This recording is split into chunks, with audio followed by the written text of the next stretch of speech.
టీశాట్ ప్రేక్షకులకి, అలాగే టీఎస్పీఎస్సీ నిర్వహించబోతున్నటువంటి వివిధ పోటీ పరీక్షలు సిద్ధమవుతున్నటువంటి తెలంగాణ యువతీ యువకులందరికీ కూడా టీశాట్ తరపున శుభాకాంక్షలు. ఈరోజు మనము ప్రిలిమినరీ మరియు మెయిన్స్ పాయింట్ ఆఫ్ వ్యూలో పర్యావరణం నుంచి ఆవరణ శాస్త్రంలో కొన్ని మౌలికమైనటువంటి భావనలు లేదా పరిభాష అనేదాన్ని మనం చర్చిద్దాం. ఈ పరిభాష సాధారణంగా మనకి ప్రిలిమినరీ పాయింట్ ఆఫ్ వ్యూలో రావడానికి అవకాశం ఉంది. అలాగే మెయిన్స్లో ఉన్నటువంటి ఆన్సర్స్ మనం రాయాలన్నా కూడా వీటి మీద అవగాహన లేకుండా ఎటువంటి పరిస్థితుల్లో ఆన్సర్ రాసే పరిస్థితి లేదు. కాబట్టి ముందు ఆవరణ శాస్త్రం అంటే ఏమిటి, దాంట్లో ఉన్నటువంటి టర్మినాలజీ ఏముంది, ఈ అంశాలను మనం ముందు ఒకసారి చర్చిస్తే, సో ఆవరణ శాస్త్రం అంటే మనం చూసినట్లయితే ఇప్పుడు పర్యావరణంలో ఇది ఒక భాగం. ఈ ఆవరణ శాస్త్ర భావన కనుక మనం పరిశీలించినట్లయితే అసలు ఆవరణ శాస్త్రం అంటే ఏంటి? సో ఒక భౌగోళికంగా మనము ట్రోపోస్ఫియర్లో కనుక చూసుకున్నట్లయితే మనకి జలావరణం ఉన్నది, భూపటలం ఉంది, వాతావరణం ఉంది. ఈ మూడు ఉన్నటువంటి ప్రాంతాల్లో ఎక్కడైతే జీవరాశి ఉంటుందో దాన్ని ఒక ఆవరణ వ్యవస్థగా మనం భావించవచ్చు. ఉదాహరణకి ఈ భూమిలో ఇక్కడ జలావరణం ఇది అనుకోండి, అలాగే ఇదొక వాతావరణం అనుకోండి. సో వాతావరణంలో పైకి వెళ్ళే కొలది మనకి జీవరాశి క్రమంగా తగ్గిపోతుంది. కొన్ని మీటర్లు లేదా కిలోమీటర్ వరకు మనము కొంత బ్యాక్టీరియాని, వైరస్ని మనం చూడడానికి అవకాశం ఉంది. అలాగే జలావరణంలో కూడా సముద్రంలోకి వెళ్తే పూర్తిగా సముద్రం అడుగు భాగం వరకు మనకి జలచరాలు ఉండడానికి అవకాశం లేదు. కొంత లోతు వరకు మాత్రమే మనము ఆ జీవాన్ని గమనించవచ్చు. ఓకే, సో ఈ విధంగా వాతావరణము, జలావరణము, అలాగే భూపటలంలో కూడా కొంతవరకు వెళ్తే, లోపలికి వెళ్తే కొంత మనం గమనించవచ్చు. సో ఈ అన్నిటి యొక్క సంగమం ఏదైతే ఉందో, ఈ ప్రాంతం ఏమంటామంటే మనము ఆవరణ శాస్త్రంగా మనం నిర్వచించుకోవచ్చు. సో ఆవరణము అనే దాన్ని నిర్వచించుకోవచ్చు. ఆవరణ శాస్త్రం అంటే ఏమిటంటే, ఏదైనా పర్యావరణంలో ఒక విభాగం తీసుకుంటే, జీవులు ఉన్నటువంటి ఒక ప్రత్యేకమైనటువంటి పరిస్థితులు ఉన్నటువంటి ఒక భౌగోళిక ప్రాంతాన్ని కనుక మనం పరిశీలించినట్లయితే అందులో వివిధ జీవుల మధ్య సంబంధాలు ఉంటాయి. ఉదాహరణకు ఒక పులి ఒక జింకను తినడం, జింక గడ్డిని తినడం, అంటే వివిధ జీవుల మధ్య సంబంధాలు ఉన్నాయి. ఒకదానికి శక్తి ప్రసరణ కావచ్చు, లేదా ఒకదానికొకటి ఆహార వినిమయం ద్వారా కావచ్చు. అలాగే మొక్కలు ఉన్నాయి, ఆ మొక్కలకు కావాల్సినటువంటి ప్రాథమిక అవసరాలు, మొక్క పెరగడానికి నేల కావాలి, నీరు కావాలి, గాలి కావాలి, ఉష్ణోగ్రత, తేమ, ఇవన్నీ కూడా అవసరం అవుతాయి. సో ఈ పర్యావరణంలో ఉండేటువంటి ఏదైనా ఒక ప్రత్యేకమైన విభాగంలో ఒక ఆవరణ వ్యవస్థలో వివిధ జీవుల మధ్య ఉండే సంబంధము, అలాగే వివిధ జీవులకి అక్కడ ఉన్నటువంటి పర్యావరణానికి మధ్య గల సంబంధము. సో ఈ సంబంధాలని అధ్యయనం చేయడమే ఆవరణ శాస్త్రం లేదా ఆవరణ శాస్త్ర అధ్యయనంగా మనం గమనించవచ్చు. ప్రధానమైన అంశం ఏమిటంటే, వివిధ జీవుల మధ్య సంబంధాలు ఏ విధంగా ఉన్నాయి, వాటిని మనం శాస్త్రీయంగా అధ్యయనం చేయాలి. అలాగే జీవులకి, పర్యావరణంలో ఉండే నిర్జీవులకి మధ్య సంబంధం ఏ విధంగా ఉంది, వీటిని కూడా మనం శాస్త్రీయంగా అధ్యయనం చేయాలి. అంటే ఒక క్రమమైన పద్ధతిలో ఒక శాస్త్రీయ అధ్యయనం చేయడమే, ఒక ఆవరణ వ్యవస్థ గురించి అధ్యయనం చేయడమే ఆవరణ శాస్త్రంగా మనం భావించవచ్చు. దీన్ని ఎకాలజీ అని మనం అన్నాం. సో ఎకాలజీ అనే పదాన్ని కనుక మనం చూసినట్లయితే ఇది 2 గ్రీకు పదాల నుంచి పుట్టడం జరిగింది, ఆవిర్భవించింది. సో ఆ గ్రీక్ పదాలు చూసినట్లయితే ఒకియోస్ అనే ఒక పదము, తర్వాత లోగోస్ అనే ఒక పదము. సో ఒకియోస్ అంటే నివసించే ప్రాంతం అని అర్థం గ్రీక్లో. లోగోస్ అంటే దాన్ని అధ్యయనం చేయడం. సో ఒకియోస్, లోగోస్ కలిపితే ఒకియోస్ లోగోస్ నుంచే ఎకాలజీ అనే పదం మనకి రావడం జరిగింది. ఇక ఈ ఆవరణ వ్యవస్థలో మనం కనుక చూసినట్లయితే అసలు ఏమిటి శాస్త్రీయంగా దేని గురించి అధ్యయనం చేయాలి, అసలు ఆవరణ వ్యవస్థలో ఉన్నటువంటి నియమాలు ఏమిటి, ఏ నియమాల మీద ఆవరణ వ్యవస్థ లేదా ఒక ప్రత్యేకమైన వైవిధ్యం ప్రాంతము ఏ నియమాల మీద నడుస్తుంది అనే అంశాన్ని కనుక పరిశీలించినట్లయితే మొట్టమొదటి ఎక్కడ చూసినా కూడా ముందు ఆహారం కావాలి జీవులకి. సో, ఈ జీవులకు కావాల్సిన ఆహారమునే శక్తి అనుకుంటున్నాం మనం. సో, ఆ శక్తి ఏ విధంగా ప్రసారం అవుతుంది? యూనిడైరెక్షనలా, బైడైరెక్షనలా, మల్టీ డైరెక్షనలా? అంటే ఏ దిశలో ప్రయాణిస్తుంది? ఎవరి నుంచి ఎవరికి ప్రయాణిస్తుంది? అనే దాన్ని చూస్తే శక్తి ప్రసరణ అంటాం. రెండవది ఇక మెటీరియల్ సైకిల్. అలాగే శక్తి అనేది మనం గనుక చూసినట్టయితే శక్తికి ప్రధానమైనడు సూర్యుడు. ఆ సూర్యుడి నుంచి మనం సూర్యకాంతిని గ్రహిస్తున్నాం. ఈ సూర్యకాంతి సమక్షంలో వాతావరణంలో ఉన్నటువంటి కార్బన్ డయాక్సైడు, తర్వాత లోపల మన మొక్కల్లో ఉన్నటువంటి నీరు ఈ 2 కూడా కలిసి ఏం చేస్తున్నాయంటే మనకి కిరణజన సంయోక్రియ ద్వారా C6H12O6 అంటే మనకి గ్లూకోజు, సుక్రోజును తయారు చేస్తున్నాయి. అదే మనకి ఆహార పదార్థం వాటికి. సో, శక్తి ప్రసరణ అనేది సూర్యుడి నుంచి మొట్టమొదటిగా ప్లాంట్స్‌కి జరుగుతుంది మొక్కలకి. ఆ మొక్కలు ఆహారం తయారు చేసుకొని బతుకుతున్న క్రమంలో వాటిని శాకాహారులు తినడం ప్రారంభిస్తాయి. ఈ శాకాహారుల్ని వాటిపైన ఉన్నటువంటి కార్నివోర్స్ అంటాం వీటిని. మాంసాహారులు వీటిని భక్షిస్తాయి. ఈ మాంసాహారులు మరలా దీనికంటే పై స్థాయిలో ఉన్న మాంసాహారులు వీటిని భక్షిస్తాయి. ఈ విధంగా ఆ చివర్లో ఉన్నటువంటి మరలా ఆ పైన ఉన్నటువంటి మాంసాహారులు ఏవైతే ఉన్నాయో వాటిని మరలా చనిపోయినప్పుడు వాటిని డెట్రివోర్స్ అంటే విచ్ఛిన్నం చెందించేవి. వాటిని ఆ చనిపోయిన బాడీని విచ్ఛిన్నం చేసి వాటిలో ఉన్న మూలకాలన్నింటినీ కూడా మరలా మనకి భూమిలో కలిపేయడం జరుగుతుంది. అంటే శక్తి ఏ విధంగా ప్రసరిస్తుందంటే ఒక ప్రాంతం నుంచి ఒక లెవెల్ నుంచి ఇంకో లెవెల్‌కి, ఇంకో లెవెల్ నుంచి ఇంకో లెవెల్ ప్రసరిస్తుంది. సో, ఇక్కడ మనం శక్తి ప్రసరణ అనేది ఏ డైరెక్షన్‌లో ఉంది, ఎలా ప్రసరిస్తుంది అనే విషయాన్ని మనం అక్కడ అధ్యయనం చేయాలి. ఇక రెండవది పదార్థ చక్రం, మెటీరియల్ సైకిల్. ఒక మొక్క పెరగాలి అంటే కేవలం నీరు, దానితో పాటుగా ఈ సూర్యరశ్మి ఉంటే సరిపోదు. వాటికి అనేక రకాలైన మూలకాలు కావాలి. నైట్రోజను, ఫాస్ఫరస్, పొటాషు ఇలాంటి మూలకాలన్నీ కూడా, అమ్మోనియము ఇవన్నీ కూడా కావాలి. సో, ఈ మూలకాలు ఏ విధంగా ప్రసరిస్తున్నాయి మొక్కకి, ఆ మొక్క నుంచి మరలా వేరే జంతువుకి ఎలా ప్రసరిస్తున్నాయి, వీటన్నిటి గురించి తెలియజేసేదే పదార్థ చక్రం. దీన్నే మెటీరియల్ సైకిల్ అని వ్యవహరించడం జరుగుతుంది. శక్తి ప్రసరణ గురించి కనుక మనం ఆలోచించినట్లయితే ఇప్పుడే అనుకున్నాం, మొక్కలు కిరణజన సంయోక్రియ ద్వారా ఆహారం తయారు చేస్తాయి. ఈ తయారు చేయబడినటువంటి ఆహారం మొక్కల నుంచి జంతువులకి, జంతువుల నుంచి మరలా కొన్ని పై స్థాయిలో ఉన్న జంతువులకి ప్రయాణిస్తుందని చెప్పుకున్నాం. సో, ఈ శక్తి ఏ విధమైతే ప్రసరిస్తుందో ఆ శక్తి ప్రసరణ ఉండేటటువంటి దాన్ని ఒక రేఖాచిత్రంగా తీసుకున్నట్లయితే మనము దాన్నే ఆహారపు గోల్స్‌గా నిర్వచించుకోవచ్చు. ఈ శక్తి కనుక ప్రసరణ కనుక మనం పరిశీలించినట్లయితే మొక్కల నుంచి ప్రాథమికంగా చిన్న చిన్న క్రిములు తింటాయి గడ్డిని. ఆ క్రిముల్ని మళ్ళా పక్షులు తింటాయి. ఆ తర్వాత ఈ గడ్డిని క్రిములు, శాకాహారులు తింటే ఈ శాకాహారులు ఎవరైతే ఉన్నారో, ఈ కింది స్థాయిలో ఉన్నటువంటి శాకాహారులు ఎవరైతే ఉన్నారో వీరు తాము గ్రహించినటువంటి 100 యూనిట్లు కనుక గ్రహిస్తే శక్తిని, లేదా 100% శక్తిని గ్రహిస్తే వాటిలో 90% ఖర్చు అయిపోతుంది వాటికి. కేవలం 10% మాత్రమే అవి ఉంచుకుంటాయి. ఈ 90% ఏ విధంగా ఖర్చు అవుతుందంటే అవి నిశ్వాస, ఉచ్ఛ్వాస ప్రక్రియల్లో అంటే ఊపిరి తీసుకునే ప్రక్రియలో కొంత శక్తి ఉష్ణం ద్వారా బయటికి వెళ్ళిపోతుంది. వీటితో పాటుగా అవి కదలికలు ఉన్నాయి. అలాగే అవి బతికినంత కాలము అంటే ఈ శక్తి తీసుకుని ఆ శక్తి ఉన్నంత కాలం కూడా అనేక రకాలైనటువంటి యాక్షన్స్‌ని అవి పెర్ఫార్మ్ చేస్తున్నాయి. నడవడము, కదలడము, పరిగెత్తడము ఇట్లాంటివి చేస్తున్నాయి. సో, వీటన్నిటికి కూడా 90% శక్తి ఖర్చు అయిపోతే కేవలం 10 శక్తి మాత్రమే ఒక ప్రోటీన్ల రూపంలో బాడీ బిల్డింగ్‌లో ఉపయోగపడుతుంది. అంటే తన యొక్క శరీరాన్ని పెంచుకోవడంలో ఉపయోగపడుతుంది. సో, 10 శక్తి మొత్తం మనం 100 యూనిట్లు తీసుకుంటే కేవలం 10% మాత్రమే ఇక్కడ సరఫరా జరిగి నిలబడింది. మిగిలిన 90% కూడా వెనక్కి వెళ్ళిపోయింది. దీని పైన ఉన్నటువంటి పోషణ స్థాయి, ఉదాహరణకి జింక తీసుకుందామండి. ఈ జింకకు పైన ఉన్నటువంటి పులి ఉంది. సో, ఈ పులి వచ్చి జింకను తినేటప్పుడు ఆహారంగా ఉపయోగించుకునేటప్పుడు ఇది తీసుకున్నటువంటి 10% శక్తి మాత్రమే ఇక్కడికి సరఫరా చేయబడుతుంది. సో, ఈ 10% శక్తి సరఫరా చేయబడుతుంటే ఇక్కడి నుంచి మరలా పులి నుంచి ఇంకొక జీవి ఉన్నది. ఈ పులిని తినే జీవి ఇంకోటి ఉందనుకోండి.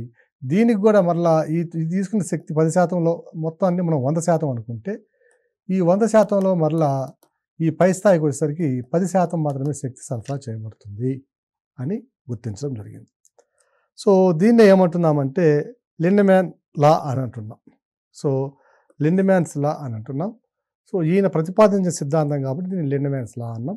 సో లిండెమాన్స్ లా ప్రకారం ఏమవుతుందంటే ఒక కింది స్థాయిలో ఉన్నటువంటి పోషణ స్థాయి ఏదైతే ఉందో అక్కడి నుంచి మనకు పైకి ప్రయాణించే క్రమంలో దానికి కింది స్థాయికి పైన ఉన్న నెక్స్ట్ స్థాయి ఏదైతే ఉందో ఎగువ స్థాయి దానికి కేవలం 10% మాత్రమే శక్తి సరఫరా అవుతుంది అంటాడు. సో దీన్ని మనం ఏమంటున్నామంటే లిండెమాన్ రూల్ అంటున్నాం. సో మిగిలిన 90% శక్తి అంతా ఏమైందంటే జీవక్రియలకు ఉపయోగపడుతుంది, మెటబాలిజం. సో మెటబాలిక్ ప్రాసెస్ ద్వారా శక్తి అంతా కూడా మిగిలిన రూపంలో ఉష్ణశక్తి రూపంలో ఉపయోగించడం జరుగుతుంది. ఈ విధంగా ఎంత శక్తి అయితే కింద నుంచి పైకి సరఫరా చేయబడుతుందో ఆ సరఫరా చేయబడే శక్తి శాతాన్ని ఏమని వివరిస్తామంటే ఆవరణ శాస్త్ర సామర్థ్యంగా నిర్వచిస్తాం. సో ఆవరణ శాస్త్ర సామర్థ్యం అంటే ఏమిటంటే కింది దిగువన ఉన్నటువంటి పోషణ స్థాయి నుంచి దాని ఎగువన ఉన్నటువంటి పోషణ స్థాయికి ఎంత శాతం శక్తి సరఫరా చేయబడుతుంది, ఆ శాతం ఏదైతే ఉందో దాన్ని ఆవరణ శాస్త్ర సామర్థ్యంగా మనం నిర్వచించుకోవచ్చు. అంటే ఇక్కడ మనం ఒక విషయాన్ని కనుక గమనించినట్లయితే ఈ శక్తి ప్రసరణ అనేది ఓపెన్గా జరుగుతుంది. అంటే ఎక్కడో సూర్యుడి నుంచి మనకు శక్తి రావడం, ఆ గ్రహించబడినటువంటి శక్తి మరలా రేడియేషన్ ద్వారా పరావర్తనం చెందిన ద్వారా మరలా బయటికి వెళ్ళిపోవడం, స్పేస్లోకి వెళ్ళడం జరుగుతుంది. అంటే ఇప్పుడు మనం తీసుకున్నటువంటి ఆహారం ద్వారా మనం కొంత శక్తిని పొందుతున్నాం. ఈ శక్తి మనకి ఏం చేస్తుంది, ఉచ్ఛ్వాస నిశ్వాసాలు జరపడానికి అవకాశం ఇస్తుంది. ఈ ఉచ్ఛ్వాస నిశ్వాసం జరిపేటప్పుడు లోపల పోయే గాలి చల్లగా ఉంటుంది, బయటకు వచ్చేది వేడిగా ఉంటుంది. అలాగే నిద్రపోయేటప్పుడు బాడీ చల్లబడుతుంది. అంటే మనలో ఉన్నటువంటి శక్తి అంతా కూడా రేడియేట్ అయిపోయింది. ఇదంతా ఓపెన్గా జరిగిపోతూ ఉంది. అందువల్ల దీన్ని ఏమంటున్నామంటే ఒక ఓపెన్ సిస్టము అనిగా మనం శక్తి ప్రసరణ అంతా కూడా ఈ భూమి మీద జరిగే ప్రసరణ అంతా కూడా ఒక ఓపెన్ సిస్టంగా వ్యవహరిస్తుంది అని చెప్పుకోవచ్చు. ఇక్కడ ఈ ఆవరణ శాస్త్రాల్లో ఉన్నటువంటి 2 మౌలిక భావాలు ఉన్నాయని చెప్పుకున్నాం. మొదటిది ఏమన్నామంటే శక్తి ప్రసరణ జరుగుతుంది అని చెప్పాం. రెండవ భావన ఏమిటంటే ఆవరణ వ్యవస్థ నిర్వహించే రెండవ విధిని కనుక మనం పరిశీలించినట్లయితే ఇది పదార్థ ప్రసరణ, మెటీరియల్ ట్రాన్స్ఫర్ అవుతుంది. ఇంతకుముందు మనకి శక్తి ట్రాన్స్ఫర్ అయింది. సూర్యుడి నుంచి గ్రహించిన శక్తి ఏమైందంటే అది కిరణజన సంయోక్రియ ద్వారా అదొక మనకి గ్లూకోజు ఫ్రక్టోజులుగా ఏర్పడి అది మనకి ఒక ప్రాంతం ఒక స్థాయి నుంచి ఇంకో స్థాయికి సరఫరా అయింది. ఇక్కడ మీద మనం ఏం చూస్తున్నామంటే శక్తి కాకుండా కొంత మ్యాటరు ఇక్కడ ట్రాన్స్ఫర్ అవుతుంది. ఉదాహరణకి మొక్కలు పెరగాలంటే మనకి నైట్రోజన్ అవసరం. అలాగే వివిధ పోషకాలు ఆక్సిజను, కార్బను, ఫాస్ఫరస్, ఓకేనా, అనేక రకాలైన మూలకాలు కూడా అవసరం అవుతాయి. ఈ మూలకాలన్నీ కూడా ఎక్కడి నుంచి సరఫరా అవుతున్నాయంటే కొంత వాతావరణం నుంచి సరఫరా జరిగితే కొంత ఏమో భూమి యొక్క పటలం నుంచి జరుగుతుంది. ఉదాహరణకి ఆక్సిజను, మనకి కార్బను ఇలాంటివన్నీ కూడా మూలకాలు, నైట్రోజను, ఫాస్ఫరస్లు ఇవన్నీ కూడా భూమి నుంచి సరఫరా జరిగితే నైట్రోజన్, ఆక్సిజన్ అనేవి క్రమంగా వాతావరణంలో ఉన్నటువంటి వాయురాశుల నుంచి సరఫరా అవుతుంది.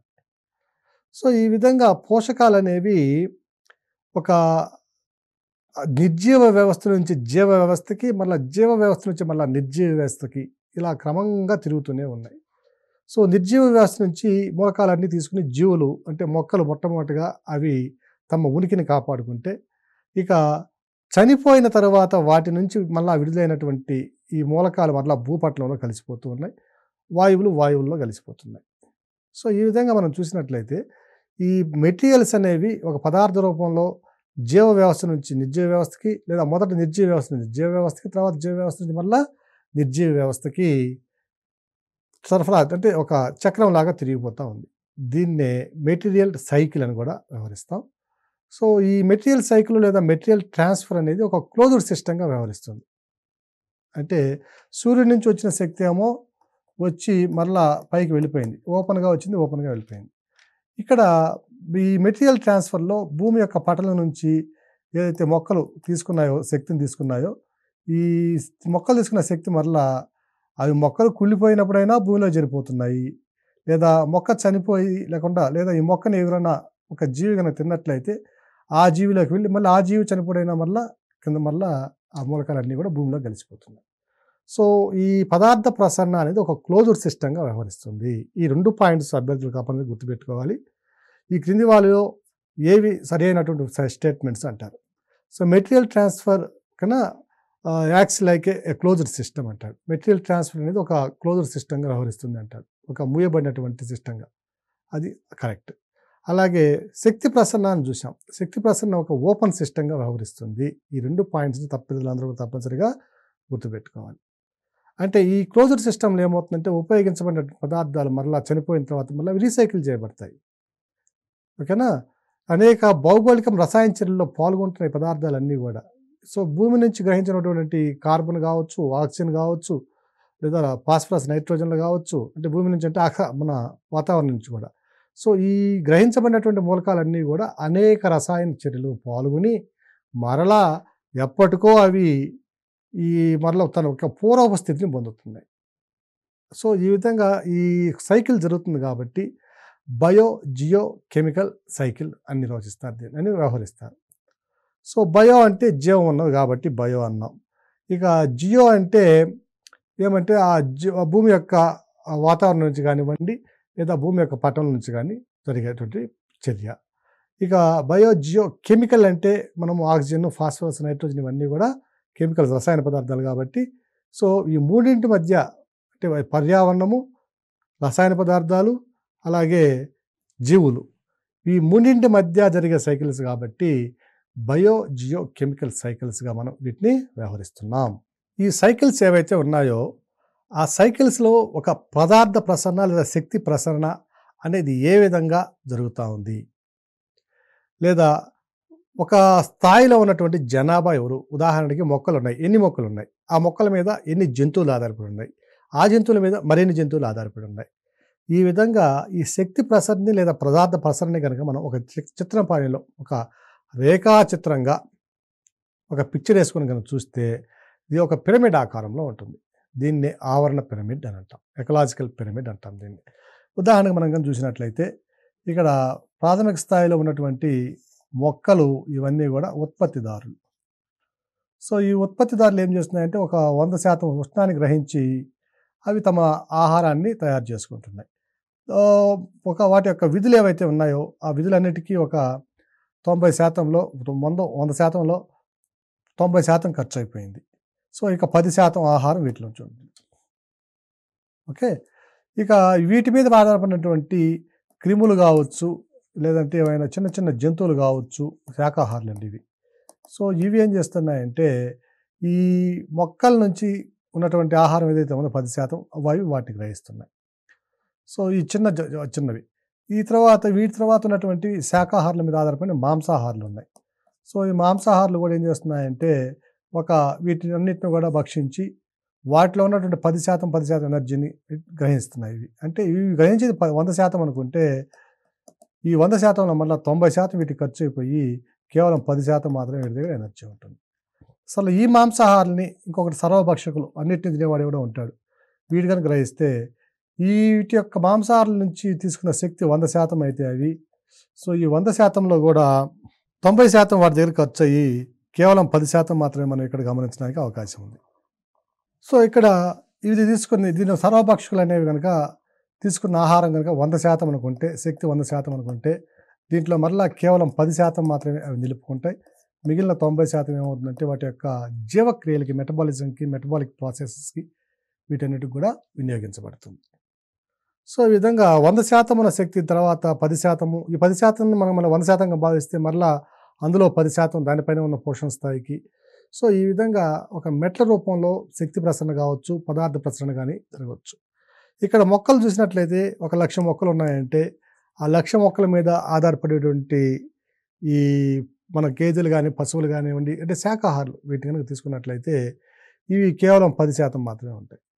ఈ 10% ఏవైతే శాకాహారులు ఉన్నాయో అవి కనుక 100% అనుకుంటే దాని పైకి వెళ్ళే కొలది మళ్ళీ మాంసాహారులు 10%. అంటే ఇది 10% అంటే దీంట్లో 10% కనుక మనకు పరిగణిస్తే 0.1% ఉంటుంది.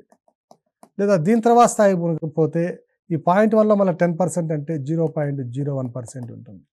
సో, కింద 100% ఉంటే దానిపైన 10%, దీని మీద ఆధారపడిన వాటి మీద 0.1%, వీటి మీద ఆధారపడిన వాళ్ళు మళ్ళీ 0.01%, మళ్ళీ దీని మీద కూడా ఆధారపడి ఉంటే 0.001%.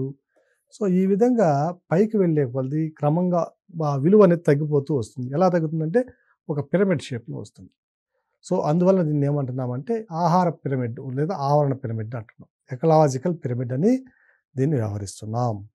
ఒక అలాగే ఈ పిరమిడ్‌లో గనక మనము శక్తిని గనక గ్రహిస్తే దాన్ని శక్తి పిరమిడ్ అని, మాస్ మూవ్‌మెంట్ పదార్థ పరిమాణం, పదార్థ వినియోగము లేదా పదార్థ సరఫరా జరిగితే దాన్ని బయోమాస్ పిరమిడ్ అని, లేదా పాపులేషన్ ఇప్పుడు చూసాం 1,00,000 చెట్లు, తర్వాత ఉన్నటువంటి కొన్ని 10% వీటిని గనక మనం పరిశీలించినట్లయితే అది 10% మాత్రమే. అంటే ఇట్లా 10%, 10% తగ్గుతూ పోతూ ఉంటే దాన్ని అంటే జనాభాని మనం గనక పరిగణలో తీసుకుంటే దాన్ని పాపులేషన్ పిరమిడ్ అని వ్యవహరిస్తాం. సో, ఈ పిరమిడ్ అనేది శక్తి పిరమిడ్ కావచ్చు, లేదా బయోమాస్ పిరమిడ్ కావచ్చు, లేదా పాపులేషన్ పిరమిడ్ కావచ్చు. ఇక మరొక అంశాన్ని గనక మనం పరిశీలించినట్లయితే ఎకో టోన్ అనే అంశాన్ని గనక మనం పరిశీలిస్తే, ఒక పర్యావరణంలో పక్కపక్కనే ఉన్నటువంటి 2 మన ఎన్విరాన్మెంట్ ఎకలాజికల్ సిస్టమ్స్ మనం పరిగణన తీసుకుంటే, అంటే 2 విరుద్ధ ఆవరణ వ్యవస్థలు మనం గనక పరిశీలిస్తే, ఆ 2 విరుద్ధ ఆవరణ వ్యవస్థల మధ్య ఒక ట్రాన్సిషన్ జోన్ ఉంటుంది. ఓకేనా? సో, ఆ ట్రాన్సిషన్ జోన్ ఏదైతే ఉందో, ఆ పరివర్తన అనేది జరుగుతుందో, ఆ పరివర్తన మండలాన్ని ఏమంటున్నామంటే ఎకో టోన్‌గా వ్యవహరిస్తాం. ఉదాహరణకి ఒక నగరం ఉంది. సో, ఈ పట్టణం ఉంది. హైదరాబాద్ నగరం ఉన్నది. సో, హైదరాబాద్ నగరం నుంచి ఇటు వెళ్తే పటాన్ చెరువు. పటాన్ చెరువు నుంచి వెళ్తే మళ్ళీ పల్లెటూర్లు వస్తున్నాయి. సో, ఇక్కడ పల్లెటూర్లలోకి వెళ్ళేసరికి మనకి ఇక్కడ మన పల్లెటూరు వాతావరణం ఉంటుంది. అలాగే ఆ ప్రాంతంలో మనం పొలాల్లోకి వెళ్ళి చూసినట్లయితే కొన్ని నెమళ్ళు చూడొచ్చు, పాములు చూడొచ్చు, పక్షులు చూడొచ్చు. ఈ పక్షుల నుంచి మనం ఇక్కడికి వచ్చేసరికి ఊరుంది ఇక్కడ. ఈ ఊర్లో ఉన్నటువంటి ప్రజలు మనకి ఇక్కడ వాతావరణం వేరుగా ఉంటుంది. ఈ పటాన్చెరు నుంచి మళ్ళీ నగరంలోకి వస్తే ఇక్కడ వాతావరణం వేరుగా ఉంది. అంటే ఇదొక పర్యావరణ వ్యవస్థ, ఇదొక పర్యావరణ వ్యవస్థ. ఇదొక ఆవరణ వ్యవస్థ, ఇదొక ఆవరణ వ్యవస్థ. ఈ ఆవరణంలో అంతా కూడా నగర జీవనం ఉంది. ఈ ఆవరణంలో అంతా కూడా మరలా ఒక పల్లెటూరులో ఉన్నటువంటి పొలాల యొక్క జీవన విధానం ఉంది. ఈ రెండింటికి మధ్య ఒక చిన్న గ్రామం ఉంది. సో, ఈ రెండింటిని వేడి చేస్తుంది ఏంటంటే ఈ గ్రామము. ఈ గ్రామాన్ని ఏమంటున్నామంటే ఎకో టోన్‌గా వ్యవహరిస్తున్నాం. అలాగే ఒక సముద్ర ప్రాంతం ఉంది. సో, ఈ సముద్ర ప్రాంతానికి దగ్గర మరలా ఇక్కడ తీరరేఖ దగ్గరకు వచ్చేసరికి మనకు మొక్కలు ఉంటున్నాయి. సో, ఈ మొక్కలు ఏవైతే ఉన్నాయో, సో, ఇవంతా కూడా ఒక ఆవరణ వ్యవస్థ. ఇదేమో జలావరణము, ఇదేమో భూపటలము అంటే భూ యొక్క ఆవరణము. ఈ మధ్యలో ఉన్నదాన్ని ఏమంటున్నామంటే ఒక ప్రత్యేకమైన ఆవరణ వ్యవస్థగా మనం పరిగణిస్తున్నాం. సో, ఈ తీర ప్రాంతంలో ఉన్నటువంటి ఒక ప్రత్యేకమైన ఆవరణ వ్యవస్థను మనం పరిశీలించినట్లయితే, ఇక్కడ ఉన్నటువంటి మొక్కలు ఈ ప్రాంతాన్ని వేరు చేస్తున్నాయి. ఉదాహరణకి గంగా నదీ తీర ప్రాంతంలో ఉన్నటువంటి మ్యాంగ్రోవ్ ఫారెస్ట్ని కనుక మనం గమనించినట్లయితే, ఈ మ్యాంగ్రోవ్ ఫారెస్ట్లో మడ అడవుల్లో సుందర్బన్స్ చెట్లు, అలాగే రకరకాల నీళ్ళలో పెరిగే చెట్లు మనం గమనించవచ్చు. ఆ ప్రాంతంలో ఉన్నటువంటి జీవరాశులను కనుక మనం పరిశీలించినట్లయితే, ముందుగా చెప్పుకోవాల్సింది Bengal tiger, royal Bengal tiger. ఆ తర్వాత చెప్పుకోవాల్సిన సరీసృపాలు ఏవైతే రెప్టైల్స్ ఉన్నాయో, మామూలుగా తాచుపాములు ఎక్కువగా ఉంటాయి అక్కడ. అలాగే లిజర్డ్స్, బల్లులు, ఉడుములు, బల్లులు లాంటివి ఉంటాయి. సో, ఇక్కడ ఉన్నటువంటి ఈ గంగా మైదానంలో ఉన్నటువంటి మ్యాంగ్రోవ్ ఫారెస్ట్లో ఉన్నటువంటి ఆవరణ వ్యవస్థలో ఉన్నటువంటి జీవము అటు జలావరణంలో ఉండదు, ఇటు పక్కకు వస్తే భూమి మీద ఉండదు. సో, ఇటు పక్కన జలావరణాన్ని, ఇటు పక్కనటువంటి పంట భూములు కావచ్చు, లేదా మిగిలిన అటవీ ప్రాంతం కావచ్చు, లేదా నగరాలు కావచ్చు, పల్లెటూర్లు కావచ్చు. ఈ రెండింటిని వేరు చేస్తున్నటువంటి ప్రాంతం ఏమిటంటే ఈ మ్యాంగ్రోవ్ ఫారెస్ట్. సో, వీటి మధ్య ఒక పరివర్తన ఉంటుంది. ఈ మ్యాంగ్రోవ్ ఫారెస్ట్‌లు ఇటు వచ్చేసరికి, సముద్రం నుంచి వచ్చేసరికి ఇక్కడ మనకి లవణీయత కలిగినటువంటి సెలైన్ వాటర్స్ ఉంటాయి. ఇటు నుంచి వచ్చేసరికి గంగా నది నుంచి వచ్చేటటువంటి ఫ్రెష్ వాటర్స్ ఉంటాయి. So, fresh waters, marine waters 2 కలుస్తున్న ప్రాంతం. ఇదేమో జలభాగము, ఇటువేమో భూభాగము. ఈ భూభాగంలో ఉన్నటువంటి ఈ పక్షులు కానివ్వండి, లేదా కొన్ని రకాల జంతువులు కానివ్వండి, ఇట్లా ఈ మ్యాంగ్రోవ్ ఫారెస్ట్‌లో పోతే కూడా ఉంటాయి. సో, ఈ విధంగా రెండింటిని కనుక వేరు చేస్తున్నటువంటి 2 ఆవరణ వ్యవస్థను వేరు చేస్తున్నటువంటి ఒక పరివర్తన మండలం ఏదైతే ఉందో దాన్ని ఎకో టోన్‌గా వ్యవహరిస్తాం. అలాగే ఈ ఎకో టోన్‌లో ఉన్నటువంటి జీవ వైవిధ్యాన్ని కనుక పరిశీలించినట్లయితే, కొన్ని సందర్భాలలో ఎకో టోన్‌లో ఉన్నటువంటి జీవ వైవిధ్యము లేదా జీవ వైవిధ్య సాంద్రత అనేది అటువైపు ఉన్న ఇటువైపు ఉన్న 2 ఆవరణ వ్యవస్థల కంటే అధికంగా ఉండొచ్చు. సో, సముద్ర భాగంలో ఉన్నటువంటి ఈ జీవుల కన్నా ఇటు భూభాగం మీద ఉన్న జీవుల కన్నా కూడా ఎక్కువగా ఉండొచ్చు. ఉదాహరణకి ఒక గ్రామ ప్రాంతం తీసుకుందాం. ఇది గ్రామం. సో, ఇక్కడ వచ్చేసరికి ఇది అడవి. సో, ఈ అడవి చిన్న అడవి చిట్ట అడవి అనుకుందాం. సో, ఈ చిన్న అడవిలో ఈ గ్రామానికి మధ్య ఉన్నటువంటి ట్రాన్సిషన్ జోన్ ఏమైతే ఉంటుందో ఇక్కడ పక్షులు ఉండొచ్చు, జీవులు ఉండొచ్చు, కుక్కలు, కుందేళ్ళు, ఇలా ఎన్నో రకాల జీవులు ఉండొచ్చు. సో, ఇక్కడ ఉన్నటువంటి జీవ వైవిధ్య సాంద్రత అనేది ఈ 2 ఆవరణ వ్యవస్థల కంటే కనుక ఎక్కువ ఉన్నట్లయితే దాన్ని ఎడ్జ్ ఎఫెక్ట్ అంటాం. సో, ఎడ్జ్ ఎఫెక్ట్ అనేది ఎందులో భాగము అంటే అది ఎక్కువ టోన్లో భాగము. ఎడ్జ్ ఎఫెక్ట్ దేని తెలియజేస్తుందంటే ఆ ఎక్కువ టోన్లో అంటే పరివర్తన మండలంలో ఉన్నటువంటి జీవ వైవిధ్యము మిగిలిన 2 వైపులో ఉన్నటువంటి మండలాల కంటే కూడా అధికంగా ఉండడం తెలియజేస్తుంది. సో, ఈ జీవ జాతిని ఏమని పిలుస్తామంటే ఎక్కువ టోన్లో ఉన్నటువంటి ఎడ్జ్ ఎఫెక్ట్ ఉన్నటువంటి ఎక్కువ టోన్లో ఉన్నటువంటి జీవ జాతిని ఏం పిలుస్తామంటే ఎడ్జ్ స్పీసెస్గా మనం పరిగణిస్తాం. ఎడ్జ్ స్పీసెస్ అనేవి దేన్ని పరిగణిస్తాయంటే ఎక్కువ టోన్లో ఉన్నటువంటి జీవజాతులను పరిగణిస్తాయి. సో, ఈ విధంగా ఒక అడవికి ఒక ఎడారికి మధ్య ఉన్నటువంటి ప్రాంతాన్ని కనుక మనం పరిశీలించినట్లయితే సాధారణంగా ఈ ఎక్కువ జోన్లో ఉన్నటువంటి ఈ ట్రాన్సిషన్ జోన్ ఉన్నటువంటి ఎక్కువ టోన్ ఏదైతే ఉందో అందులో సాధారణంగా పక్షులు అధికంగా నివసిస్తాయి. ఓకేనా? సో, భూమిపైన ఉండే మండలాల్లో అయితే మాత్రం ఎడ్జ్ స్పీసెస్గా ప్రధానంగా ఏవి ఉంటాయి అంటే అవి పక్షులు అనేది మన ఆన్సర్ గుర్తుపెట్టుకోవాల్సిన అవసరం ఉంది. ఇక ఎకోక్లైన్ అంటే ఏమిటి? ఒక ఆవరణ వ్యవస్థ నుంచి ఇంకో ఆవరణ వ్యవస్థ మనం ప్రయాణిస్తున్నాం అంటే మారుతున్నాం. ఈ మారుతున్నప్పుడు ఈ మార్పు అనేది ఆల్ ఆఫ్ సడన్ ఉన్నట్టుండి మారకుండా నెమ్మదిగా మనకు తెలియకుండా నెమ్మదిగా మారుతున్నట్లయితే ఆ మార్పుని లేదా ఆ మార్పు జరిగేటువంటి పరివర్తన మండలాన్ని ఏమంటామంటే ఎకోక్లైన్ అంటాం. ఉదాహరణకి పశ్చిమ కనుమల్లో ఉన్నటువంటి అడవిలో ప్రయాణిస్తున్నాం. సో, మొట్టమొదట ఉన్నటువంటి ఈ పశ్చిమ కనుమల్లో ఉన్నటువంటి ఈ ప్రాంతంలో లేదా ఈ అడవిలో ఇదంతా అడవి అనుకుంటే ఇక్కడ పశ్చిమాన ఉన్నదేమో బాగా దట్టమైనటువంటి సతత హరితారణ్యం. ఈ సతత హరితారణ్యం నుంచి మరలా అవతలికి వెళ్ళే సమయంలో కొంచెం ఉష్ణమండల అడవులు ఏర్పడవచ్చు. అంటే ఆకురాల్చ అడవులు ఉండొచ్చు. ఈ ఆకురాల్చ అడవులకి ముందుకు వెళ్తే మరలా గడ్డి భూములు ఉండొచ్చు. సో, ఈ విధంగా ఆకురాల్చ అడవుల నుంచి గడ్డి భూములకి వెళ్ళే క్రమంలో మనం అనేక రకాలైనటువంటి అడవుల యొక్క వైవిధ్యాన్ని మనం గమనిస్తాం. ఈ వైవిధ్యాన్ని గమనించడంలో మార్పు అనేది చాలా నెమ్మదిగా ప్రయాణిస్తుంది. అంటే ఆల్ ఆఫ్ సడన్గా ఉన్నటువంటి సతత హరితారణ్యము దాని తర్వాత వెంటనే గడ్డి భూములు ఈ విధంగా ఉండవు. సో, ఈ ఆవరణ వ్యవస్థ నుంచి మారే క్రమంలో జరిగే మార్పు అకస్మాత్తుగా కాకుండా ఒక క్రమేపు నెమ్మదిగా కదులుతున్నట్లుగా మారుతున్నట్లుగా ఉంటే ఆ పరివర్తన మండలాన్ని ఏమంటామంటే ఎకోక్లైన్గా మనం వ్యవహరిస్తాం. అలాగే ఈ ఎకోక్లైన్ అనేది ఏ విధంగా మారుతుంది అంటే ఇది ఎన్విరాన్మెంటల్ గ్రేడియంట్ అంటాం దీన్ని. అంటే ఎన్విరాన్మెంటల్ పరంగా ఏదో మార్పు జరుగుతుంది, ఒకవైపుగా అది మార్పు జరుగుతుంది అంటే దీన్నే తెలుగులో అయితే ప్రవణత అంటున్నాం. మామూలుగా ప్రెజర్ గ్రేడియంట్ అంటే pressure falling in a particular direction. అంటే ఈ ప్రాంతం నుంచి ఈ ప్రాంతానికి వెళ్తుంటే పీడనంలో తగ్గుదల సంభవించింది, దాన్ని ప్రెజర్ గ్రేడియంట్ అంటాం. అలాగే ఎన్విరాన్మెంట్లో కూడా పర్యావరణంలో కూడా ఒక ప్రాంతం నుంచి ఇంకో ప్రాంతానికి వెళ్ళే క్రమంలో ఏదో మార్పు జరుగుతూ ఉంది. ఆ మార్పు ఏమిటి అని దేన్ని బట్టి ఆధారపడుతుంది అంటే ఆ మార్పు సాధారణంగా పర్వత ప్రాంతాలు అయితే ఎత్తును బట్టి ఆధారపడుతుంది. సో, ఇక్కడ ఈ ఎత్తులో ఉన్నటువంటి మొక్కలు జీవజాతులు వేరుంటాయి, ఈ ఎత్తులో ఉన్నటువంటి మొక్కలు జీవజాతులు వేరుంటాయి. హిమాలయాలకు వెళ్ళామనుకోండి కింది స్థాయిలో ఉన్నటువంటి జీవజాతులు పైన స్థాయిలో ఉండవు. పైనకి వెళ్ళేసరికి 3000 మీటర్లు సముద్ర మట్టం నుంచి 3000 మీటర్లు 3500 మీటర్లు పైకి వెళ్తే కనుక అదేమవుతుందంటే అక్కడంతా కూడా స్నో లైన్ ఏర్పడి అక్కడ ఆ ప్రాంతంలో ఉన్నటువంటి జీవజాతులు స్నో లియోపార్డ్ అలాంటివి ఉంటాయి. కింద ఉన్న వాటిలో కనుక మనం చూసినట్లయితే కుందేళ్ళు, తాబేళ్ళు, అలాగే చిన్న చిన్న చిరుతలు, పులులు వీటిని చూడొచ్చు. సో, ఈ సాధారణంగా ఈ ప్రవణత అంటే ఎకోక్లైన్లో ఉన్నటువంటి ఆ గ్రేడియంట్ అనేది మనం ఏంటి బట్టి మారుతుంది అంటే దేన్ని బట్టి అది మనం ప్రభావితం అవుతుందంటే ఉష్ణోగ్రతల్లో మార్పు రావచ్చు, సముద్రాల్లో అయితే లవణీయతల్లో మార్పు రావచ్చు, అదే భూభాగంలో ఉన్నటువంటి ఎత్తు లేదా లోతు గురించి మనం గమనించవచ్చు. సో, ఇవన్నీ కూడా మనం ఎకోక్లైన్లు సంభవించడానికి మనకు సంభావ్యత ఉన్నటువంటి ప్రాంతాలుగా మనం గమనించవచ్చు. అంటే ప్రెజర్ గ్రేడియంట్ లాగానే ఎన్విరాన్మెంటల్ గ్రేడియంట్ అనేది ఎకోక్లైన్లని మనం నిర్దేశిస్తుంది.